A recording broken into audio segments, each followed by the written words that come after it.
Ce n'est pas étonnant. Moi, je ne suis pas étonné de ce que j'ai vu ce matin. Je ne suis pas étonné. Parce que l'ennemi, lorsque vous l'attaquez,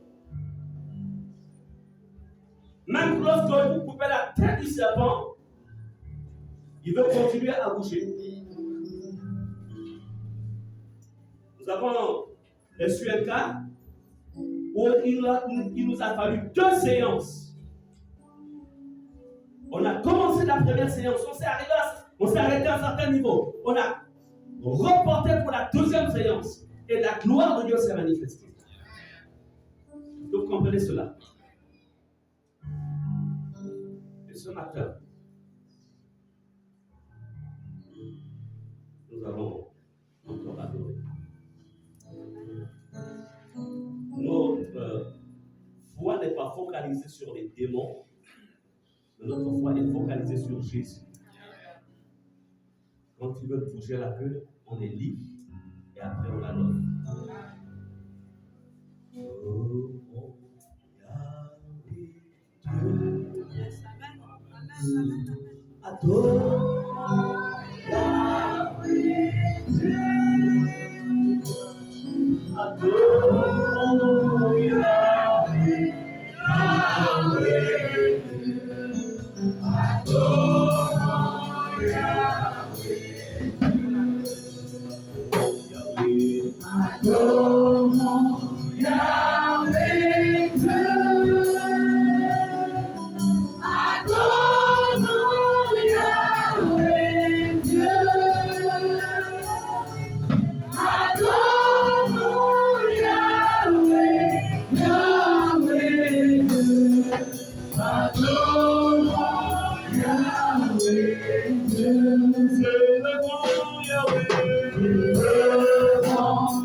Pourquoi je veux entrer dans le sein des saints parmi les dieux? Je réalise qu'il est mon Dieu. Alors je peux m'introduire jusqu'au lieu très saint pour l'adorer, pour le contempler. Et par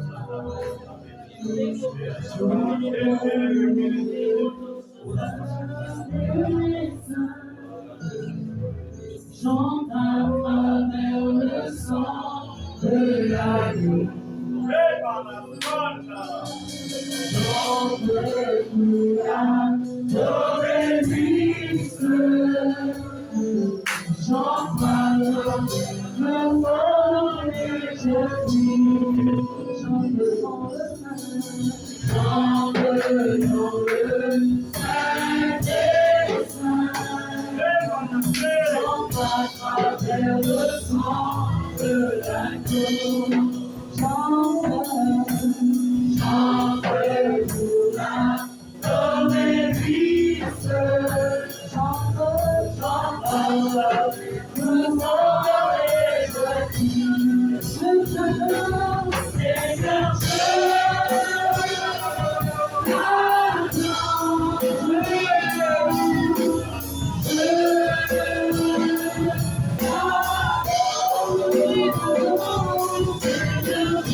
sommes là, c'est pour offrir à notre Père une offrande unie.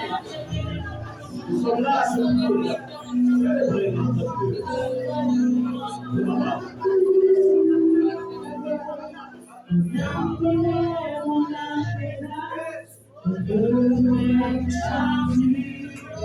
Alléluia. Oui, confirme-le ce matin.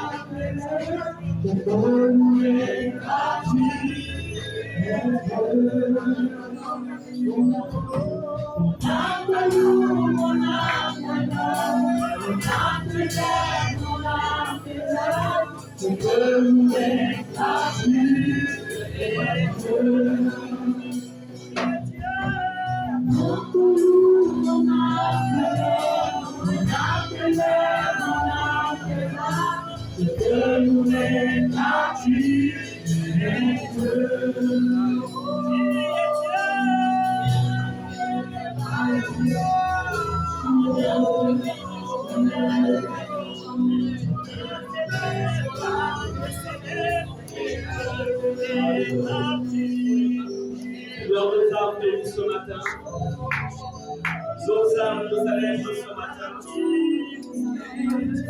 tout notre être, esprit, âme et corps, Seigneur, s'incline devant ta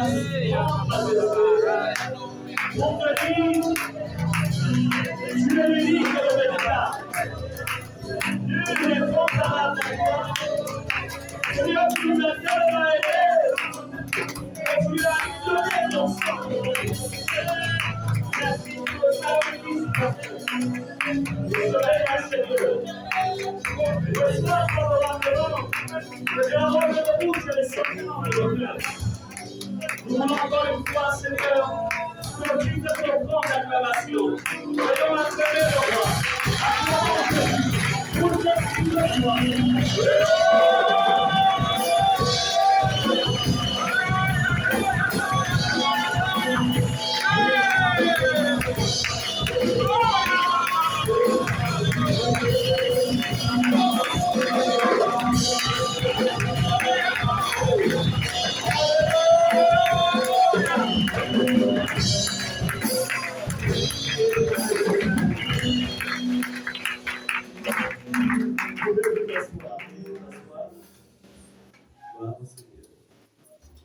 Bénissons pour la présence du Saint-Esprit qui est venu dégager l'atmosphère, être capable maintenant d'écouter sa parole.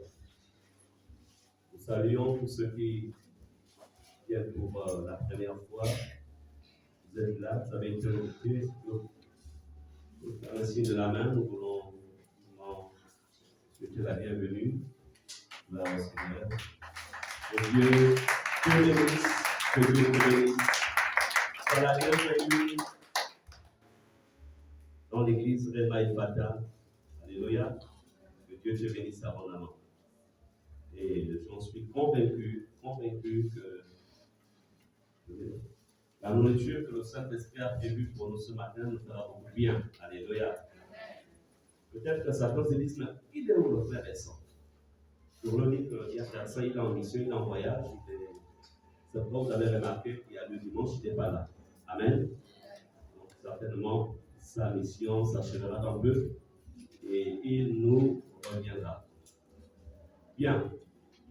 On constate aussi qu'il y a beaucoup d'absents ce matin. Il faudrait que les anciens regardent bien ceux qui sont absents afin de les visiter et voir pourquoi ils n'ont pas été là ce matin.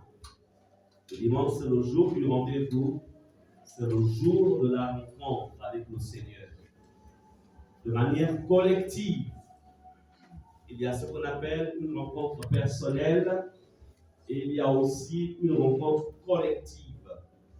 Donc la rencontre collective, c'est là où le Seigneur a dit que là où 3 personnes sont assemblées et présentes.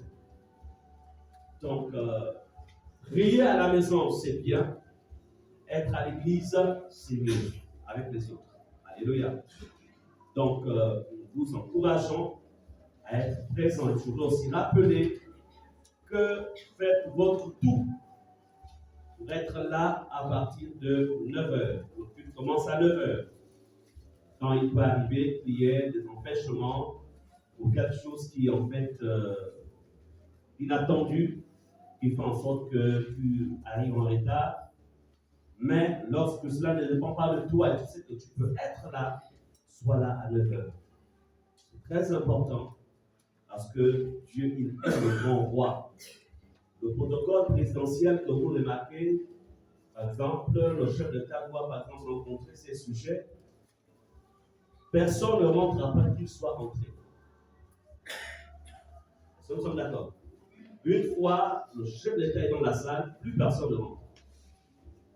C'est un protocole qui est lié à l'autorité.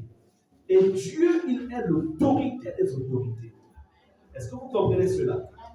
Donc, faites tout pour que ce soit Dieu qui vous trouve dans la salle, au lieu que lui, une fois il est là, vous venez après. Donc, je le répète, sauf pour des cas de force majeure. Sauf pour des cas de force majeure. Ça peut arriver. Mais de manière, il faudrait que cela rentre dans vos habitudes.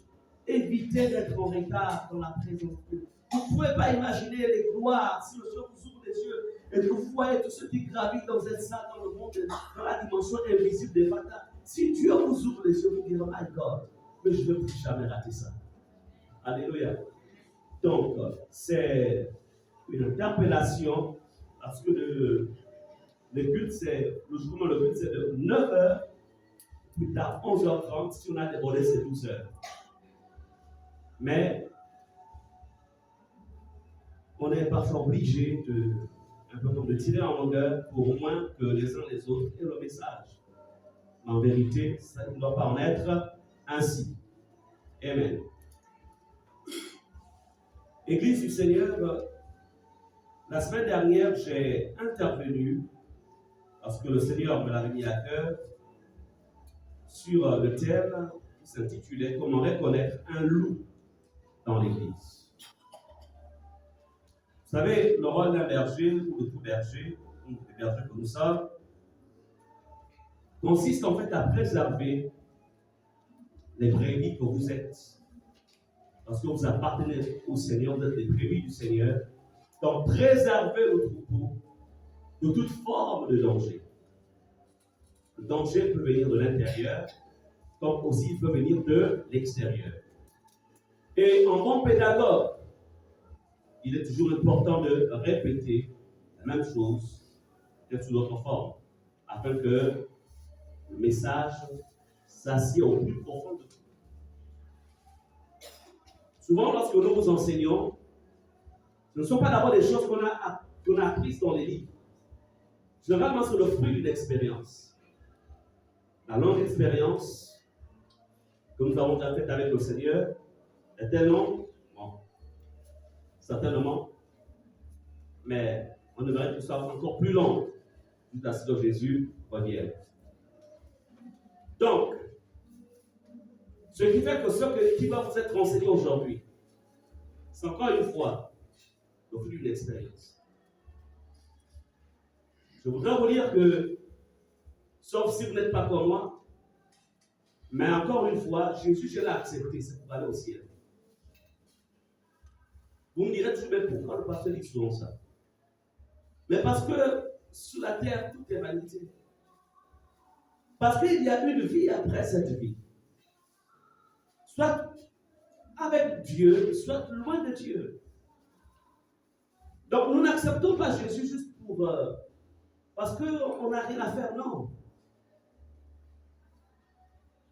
Donc, c'est pourquoi il faudrait que vous sachiez tout au long de votre chemin quels sont les dangers qui jalonnent votre parcours. Amen. D'où le thème de mon message ce matin, qui est la continuité de celui du dimanche dernier, je l'ai intitulé « Le danger de l'esprit de familiarité dans l'Église ». Le danger de l'esprit de familiarité dans l'Église. Est-ce qu'on peut répéter esprit de familiarité? le danger de l'esprit de familiarité. Et je vais ici vous enseigner là-dessus afin que vous sachiez quels sont les risques que vous courriez si cet esprit-là vient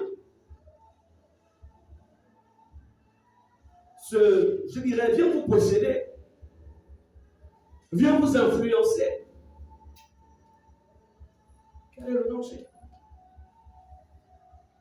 Donc, dimanche dernier, vous avez été avertis sur la présence des loups dans les communautés, la présence des loups dans vos lieux de travail, dans les écoles, et même ici à Ephrata. Ce n'est jamais écrit sur le visage du loup. Mais comme a dit Jésus, c'est à leurs fruits que vous les reconnaîtrez. Pas en priant en langue. Tout le monde prie en langue. Il y a même des fausses langues. Il y a même des langues qui viennent du monde des ténèbres. Maintenant, nous, on sait les discerner.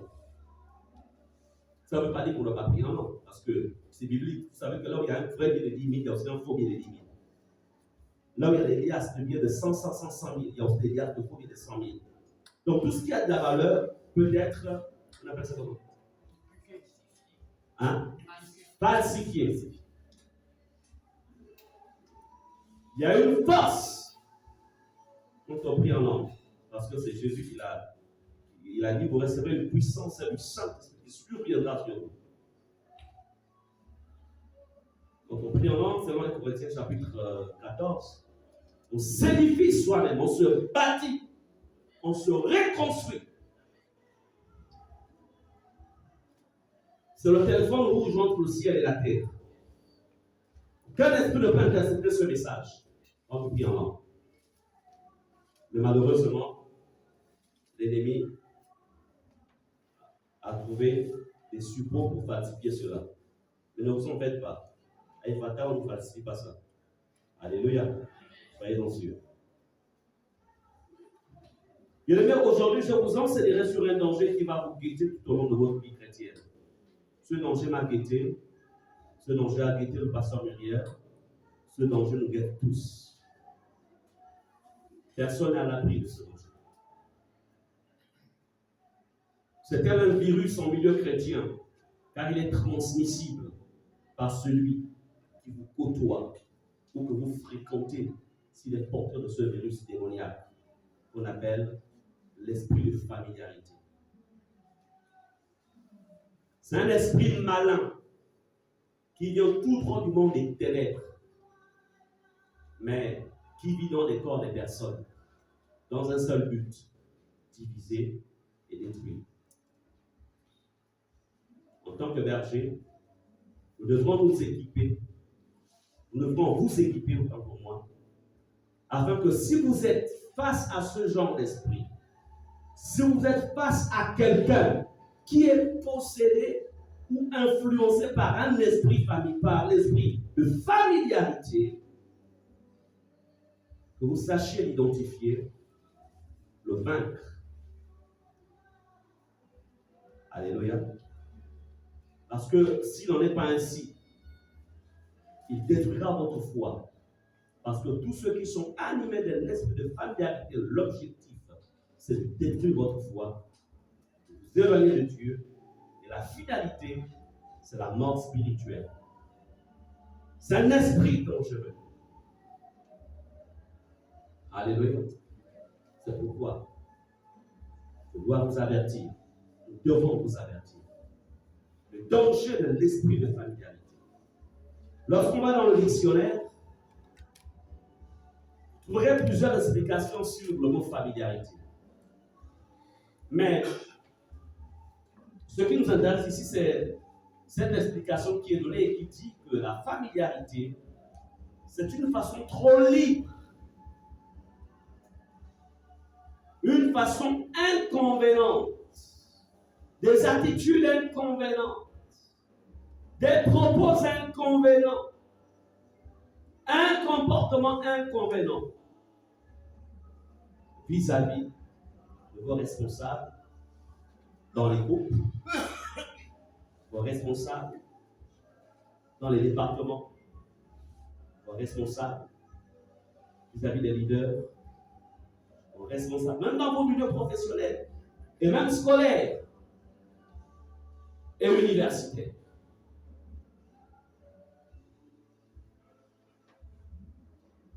Bien-aimés, se permettre des familiarités avec une autorité, ça peut être une autorité spirituelle, ça peut être une autorité administrative, ça peut être une autorité familiale, t'expose forcément à un risque, t'expose ou t'exposera, en fait, que tu le veuilles ou non, à une mort certaine, soit à une rupture certaine de ta carrière, si tu es dans le domaine professionnel. Et quand on parle de la foi, ça causera la mort de ta foi. Est-ce que vous comprenez cela? Alors, allons-y ensemble dans le nombre 16, verset 1 à 4. Ensuite, nous lirons le verset 12. Je dis nombre 16, 1 à 4. Ensuite, verset 12. Ensuite, verset 14.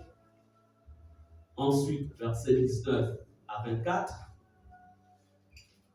Et verset 26 à 35. Est-ce que c'est bon?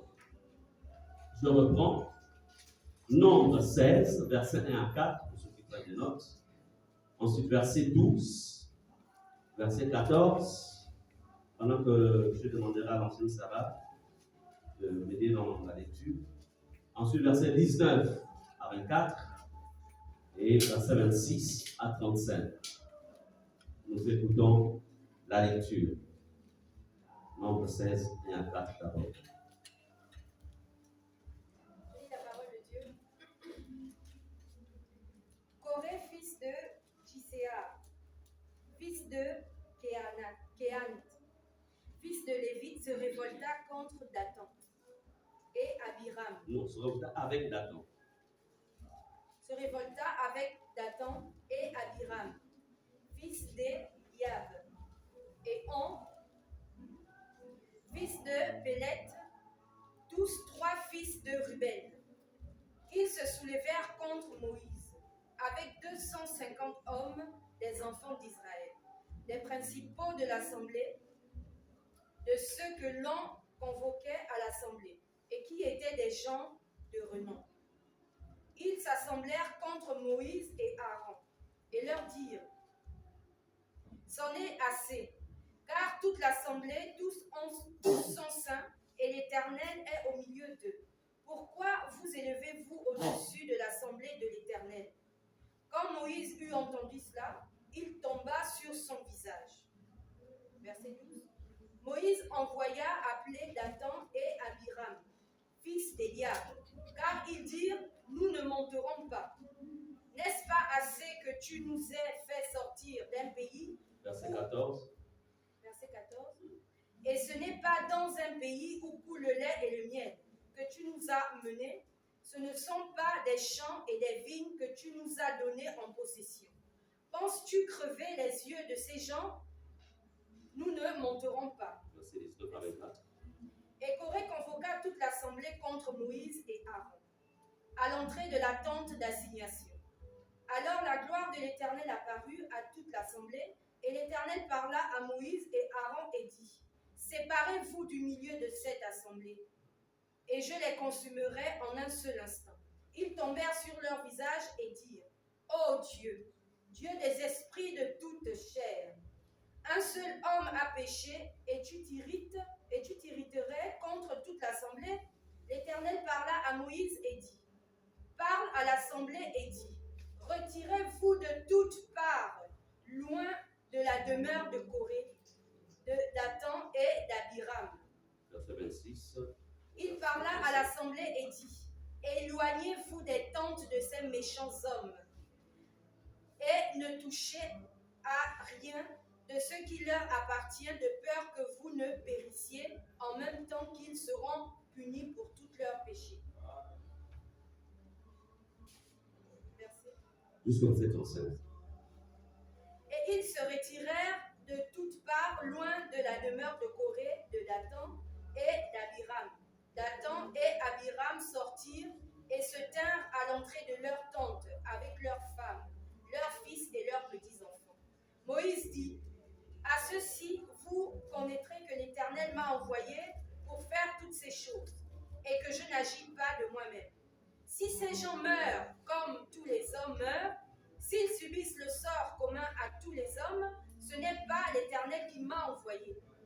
Mais si l'Éternel fait une chose inouïe, si la terre ouvre sa bouche pour les engloutir avec tout ce qui leur appartient, et qu'ils descendent vivants dans le séjour des morts, vous saurez alors que ces gens ont méprisé l'Éternel. Comme il achevait de prononcer toutes ces paroles, la terre qui était sous eux se fendit. La terre ouvrit sa bouche et les engloutit, eux et leurs maisons, avec tous les gens de Corée et tous leurs biens. Ils descendirent vivants dans le séjour des morts, eux et tout ce qui leur appartenait. La terre les recouvrit et ils disparurent au milieu de l'assemblée. Tout Israël qui était autour d'eux s'enfuit à leur cri, car ils disaient, fuyons de peur que la terre ne nous engloutisse. Un feu sortit d'auprès de l'Éternel et consuma les 250 hommes qui offraient le parfum. Amen. Merci, ancienne Sarah. Tu restes debout. Allons-y dans Nombre, chapitre 12. Nombre, chapitre 12, versets 1 à 5. Et ensuite, nous dirons le verset 9 à 10. Je répète, Nombre, chapitre 12, versets 1 à 5 et le verset 9 au verset 10. Nous sommes en train de comprendre ce que Dieu veut nous dire à travers cette thématique de danger de l'esprit de familiarité. Oui, vas-y. Je lis la parole de Dieu. Marie et Aaron parlèrent contre Moïse au sujet de la femme éthiopienne qu'ils avaient prise, car ils avaient pris une femme éthiopienne.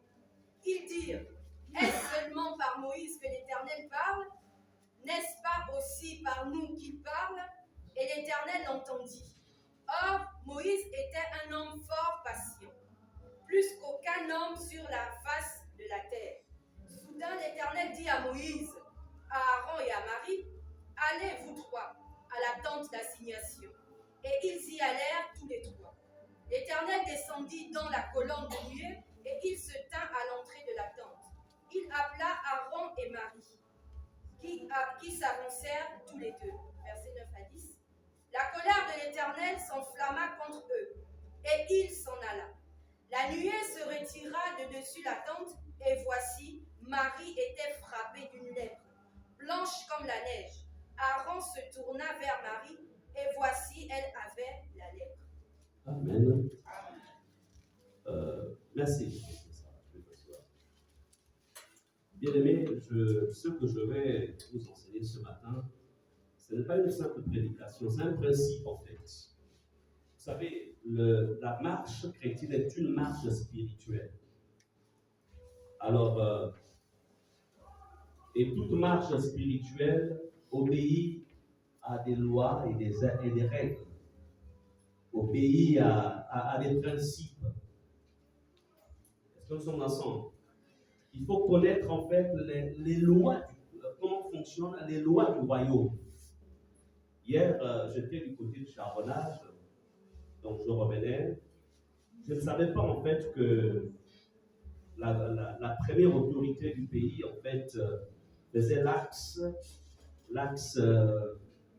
on va dire l'axe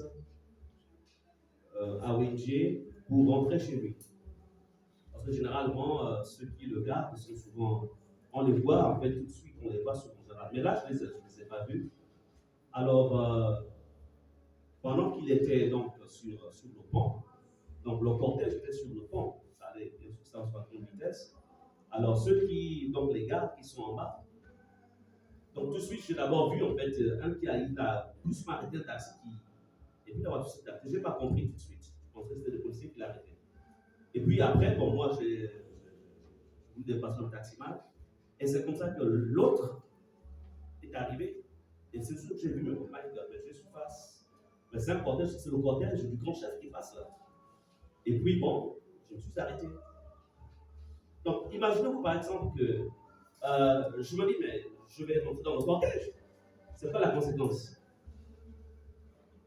C'est-à-dire que tu veux violer les principes qui régulent la sécurité d'un autre État. C'est pas la conséquence. Il y a deux choses, soit on te tire dessus, soit on t'arrête. Et quand on t'arrête, ce n'est pas pour sortir le lendemain. Parce que tu deviens en fait un élément suspect. Est-ce qu'on est d'accord? C'est pour dire quoi? C'est pour dire que ici, je vais vous parler de toute l'armada qu'il y a autour d'une autorité. Autour d'une autorité.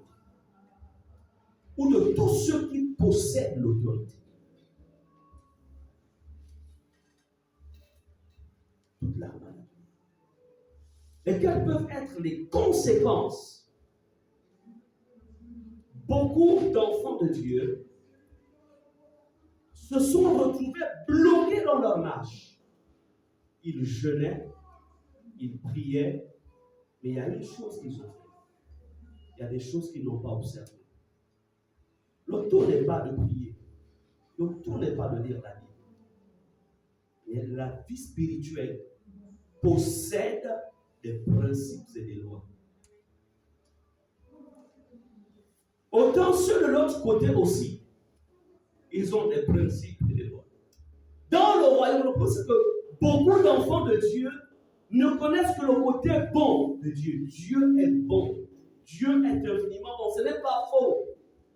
Mais la vérité, c'est que Dieu n'est pas seulement bon.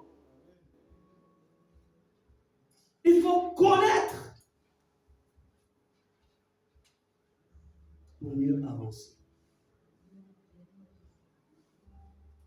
Bien-aimés,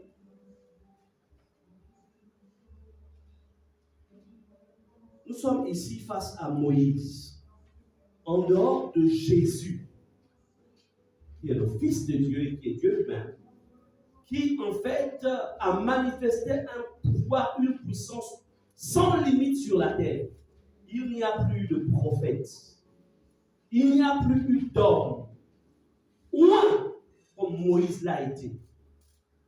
De tous les prophètes qui ont existé. Cependant, malgré l'onction qu'avait Moïse, malgré la manifestation de l'action de Dieu au travers de Moïse, dans la communauté des Hébreux, il y avait certains qui en fait sont tombés ou étaient tombés dans le piège de l'esprit de familialité.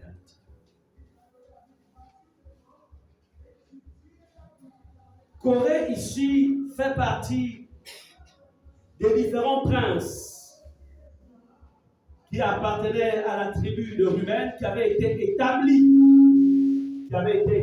en fait sur, on va dire, un certain nombre de personnes. Alors, Corée siégeait en fait dans la présence de Moïse. Il assistait à toutes les réunions. Corée, Dathan et Abiram étaient des personnes qui faisaient partie, on va dire, de l'entourage de Moïse. Ils avaient des responsabilités. En fait, à un moment, ils voyaient Moïse au loin. Donc, ils voyaient Moïse au loin. En fait, il y avait un certain respect, un honneur, on va dire ça comme ça, une certaine crainte.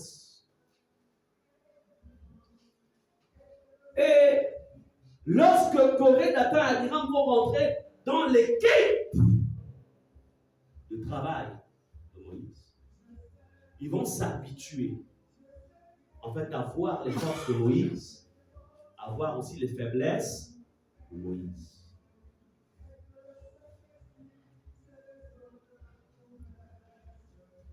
Comme beaucoup parmi vous,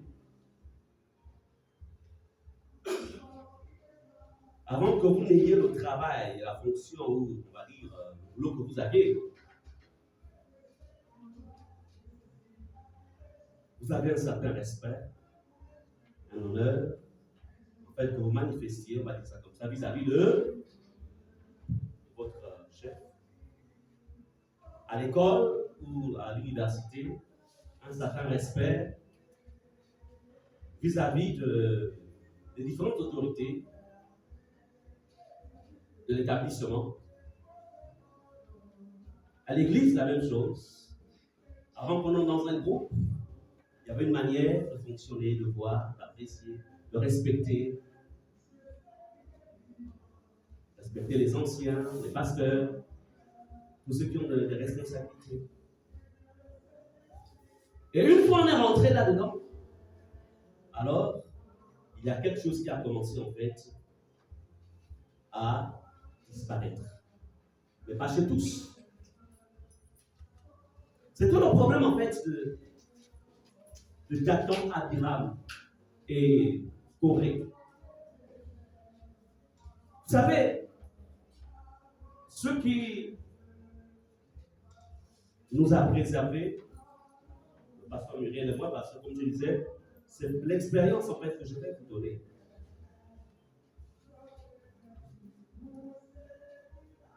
Si aujourd'hui, il peut y avoir plusieurs pasteurs, mais nous sommes la génération de la première heure. J'ai commencé à exercer le ministère pastoral en 1991. Je pense que si on était comme dans le monde, ça aurait été la médaille d'or. C'est ça, non? Plus de 30 ans, c'est la médaille d'or, non? Voilà. Mais je préfère attendre la médaille du ciel.